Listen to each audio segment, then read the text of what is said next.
marriage, not getting along, separation. Well, this is all the key terms for divorce. Every marriage is different, so every couple is going to have different factors at play when it comes to considering divorce. Like, literally, divorce. Not staying together, just leaving us, just leaving the relationship. That said, according to Margaret Paul, Ph.D., relationship psychologist and co-founder of Inner Bonding, one thing she says that every person considering divorce should do is ensure you're addressing your inner challenges and not focusing solely on what you believe is wrong with the other person. In other words, it may be necessary to consider the ways that you're contributing both to the relationship's troubles and to your unhappiness. She even notes that she seen many people leave too soon and miss the opportunity to learn to take care of themselves within the relationship. And then, of course, the same issues come up again in the next relationship as well. So during my speech, I'll be talking to you guys about 15 signs that it may about 15 signs it may be time to separate. Second, the ways to ask for divorce. And finally, I'll explain the differences between trial, permanent, and legal separation. So, the 15 signs that it may be time to separate.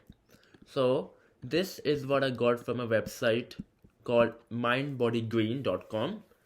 This person, her name is Sarah Regan.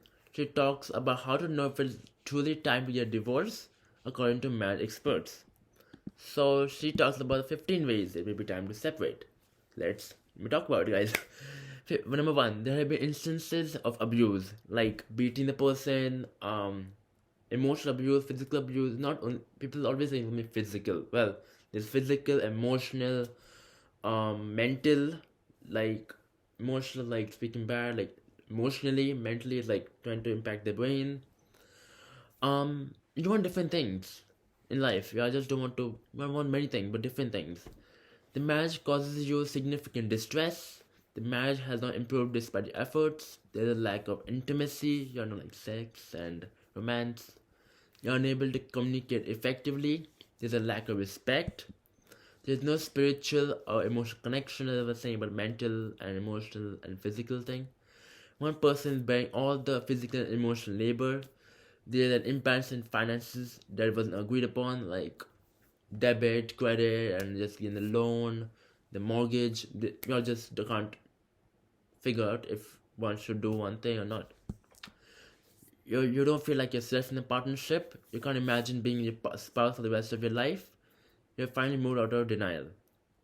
Now that I've talked to you guys about the 15 signs that it may be time to separate, I'll explain the ways how you can ask your partner for divorce.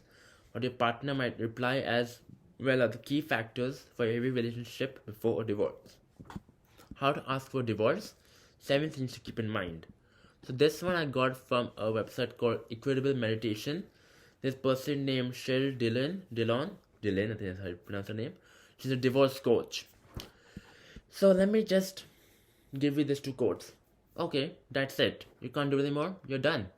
You've tried your hardest, but you just can't seem to make your marriage work. You want a divorce. One of the most common questions we have asked about is how to tell your spouse you want a divorce. So let me talk to you guys about that. Explain. Or ask for divorce. So don't you? To be brutally honest with yourself and be absolutely sure you want divorce. What to do when you want divorce? Be prepared. Choose a good time and place to tell your spouse you want divorce. Being gentle but firm. Be ready for your spouse's reaction after you ask for the separation. Need help talking about separation with spouse? Get help. Avoid discussing detail of the issues. Now that I've reviewed the ways you can ask your partner for a divorce, let's try and talk about the difference between trial, permanent, and legal separation. If you and your let's talk about trial first. If you and your spouse need a break from the relationship, one option is to live apart while deciding whether to divorce. It's a trial separation. Legally, not much changes during the separation or marital property laws will apply.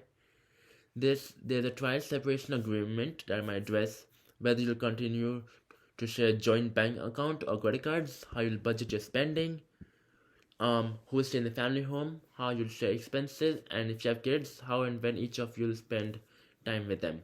Permanent is a permanent separation can change property rights between spouses. Last is legal.